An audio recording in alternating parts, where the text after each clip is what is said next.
السلام علیکم ورحمۃ اللہ وبرکاتہ۔ بولتے الفاظ کے سامعین، سلامتی ہو آپ سب پر۔ حاضرین محفل، آج کی جو تحریر ہواؤں کے دوش پر آپ دوستوں کی نظر کر رہا ہوں، پاکستان کے شہر بورے والا سے یہ میل مجھے موصول ہوئی ہے۔ ای میل کرنے والی محترمہ نے اپنا نام بتانے سے معذرت کرتے ہوئے اپنی زندگی کے حالات کچھ یوں بیان کیے۔ وہ کہتی ہیں، میری عمر 36 سال ہو چکی ہے اور میری لو میرج ہوئی تھی۔ ہم دونوں کلاس فیلوز تھے اور ایک دوسرے کو 6 سال سے جانتے تھے۔ ہم بہترین دوست تھے۔ دوران تعلیم ہی ہم نے فیصلہ کر لیا تھا کہ میرے شوہر کی جاب میں سیٹل ہونے کے بعد گھر والوں کی رضامندی سے ہم شادی کر لیں گے۔ میرے شوہر کی جاب کے بعد ہمارے گھر والے آپس میں ملے اور ہماری شادی ہو گئی۔ اللہ نے ہمیں ایک بیٹے سے نوازا۔ مجھے کالج کے زمانے سے ہی اندازہ تھا کہ میرے شوہر مزاج کے تیز ہیں، انہیں غصہ جلدی آتا ہے، لیکن ساتھ رہنے پر اندازہ ہوا کہ جب بھی انہیں غصہ آتا ہے ہمارا ہمیشہ جھگڑا ہوتا ہے۔ مجھے ہمیشہ یہ فیل ہوتا تھا کہ وہ مجھے کنٹرول کرنے کی کوشش کرتے ہیں۔ جب بھی زیادہ جھگڑا ہوتا میں اپنے بچے کو لے کر میکے چلی جاتی۔ میرے میکے والے مجھے سہارا دیتے، تسلیاں دیتے کہ اس نے تمہیں کیا لاوارث سمجھ رکھا ہے۔ میری بہنیں فون پر میرے شوہر کو برا بھلا سناتی۔ بہرحال صلح صفائی ہو جاتی اور میں واپس گھر آ جاتی، لیکن یہ بات ہم دونوں جانتے تھے کہ ہم دونوں ایک دوسرے سے پیار کرتے ہیں اور میں اپنے شوہر کو کبھی بھی نہیں چھوڑنا چاہتی، لیکن ہر جھگڑے کے دوران انہیں یہ ضرور کہتی کہ اگر مجھے چھوڑنا ہے تو چھوڑ دیں۔ مجھے علم تھا کہ یہ سب میں صرف اپنی انا کو بلند رکھنے کے لیے کہتی تھی، لیکن افسوس میری اسی انا نے میری زندگی تباہ و برباد کر دی۔ ایک بار ہمارا جھگڑا اتنا بڑھا کہ انہوں نے پہلی بار مجھ پر ہاتھ اٹھایا اور گھر سے باہر نکال دیا۔ حالانکہ میں جانتی تھی کہ قصوروار بھی میں خود ہوں، لیکن اس کے باوجود میں سیدھا اپنے میکے آ گئی۔ میرے گھر والے مجھے لے کر سیدھا پولیس اسٹیشن گئے۔ میرے شوہر اریسٹ ہو گئے۔ سسرال والوں نے مجھے کیس واپس لینے کے لیے کہا۔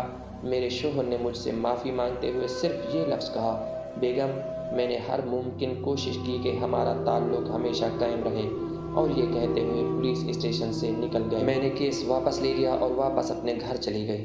3 ماہ بعد ہمارا پھر سے جھگڑا ہوا اور میں ہمیشہ کی طرح بچہ اٹھا کر اپنے میکے چلی آئی اور میرے میاں صرف خاموشی سے مجھے جاتے ہوئے دیکھتے رہے۔ 2 دن بعد مجھے خبر ملی کہ میرے میاں کو ہارٹ اٹیک ہوا ہے اور وہ ہاسپٹل میں ایڈمٹ ہیں۔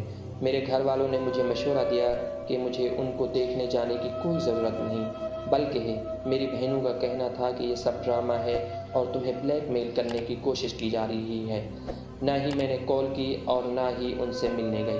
کچھ دنوں بعد اپنے گھر والوں کے کہنے پر میں نے کھلا کر نوٹس اپنے میاں کو بھیجا، باوجود اس کے کہ مجھے طلاق نہیں چاہیے تھی، لیکن میری انا اور گھر والوں کے غلط مشوروں کی وجہ سے مجھے یہ قدم اٹھانا پڑا۔ مجھے اپنے شوہر سے محبت تھی، میں اپنا گھر خراب نہیں کرنا چاہتی تھی، لیکن میری انا آڑے آ رہی تھی۔ مجھے لگا کہ طلاق کی آڑ میں اپنے میاں کو دوبارہ جھکا لوں گی، لیکن اس بار میری میاں کی طرف سے کورٹ کا نوٹس آیا اور کورٹ میں ہمارا کیس آسانی سے نمٹ گیا۔ میرے شوہر نے میری ساری ڈیمانڈ، بچے کی کسٹڈی اور خرچہ دینا قبول کر لیا۔ ان کا یہ کہنا تھا کہ وہ میری سب باتیں ماننے کے لیے تیار ہیں، لیکن صرف اب انہیں طلاق چاہیے۔ اس طرح جولائی 2009 میں میری طلاق ہو گئی۔ میرے شوہر نے کچھ عرصے بعد دوسری شادی کر لی، ان کے بچے بھی ہو گئے۔ وہ اپنی زندگی میں خوش ہیں اور میرے بچے سے ملنے اکثر آتے ہیں، اس کی ہر ضرورت کا خیال رکھتے ہیں۔ بچے کا خرچہ مجھے پابندی سے ملتا ہے، بلکہ میرا گزارا بھی انہی پیسوں سے ہوتا ہے۔ میں اپنے بچے کے ساتھ میکے میں رہتی ہوں اور سوچتی ہوں کہ میں نے کتنا بڑا غلط فیصلہ کیا۔ میرے تمام بہن بھائی اپنی زندگی میں خوش ہیں۔ میری وہ بہنیں جو خود فون کر کے میرے شوہر کو باتیں سنایا کرتی تھیں، وہ اب مجھے قصوروار ٹھہراتی ہیں۔ مجھے اب احساس ہوتا ہے کہ میں اپنی شادی بچا سکتی تھی اگر میں نے ہر بات میں دوسروں کو نہ انوالو کیا ہوتا۔ کبھی کبھی ہمارے خیر خواہی ہمیں ڈبوتے ہیں۔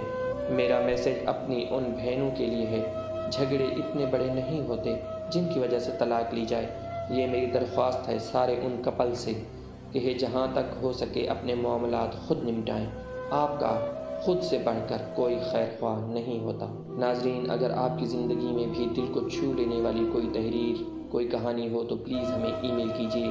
ہم دل کی گہرائیوں سے ہواؤں کے دوش پر آپ کی وہ تحریر ناظرین کی سماعتوں تک پہنچائیں گے۔